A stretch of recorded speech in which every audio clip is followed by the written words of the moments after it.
Hello, in this video I want to show you how to activate or turn off the camera uh, shutter sound on Xiaomi Redmi Note 10 Lite.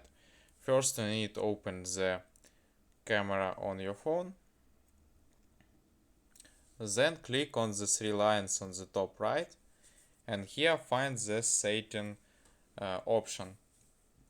Click on it, then scroll down and find the function of shutter sound. You can turn on it or turn off if you want, using the slider here in the camera setting.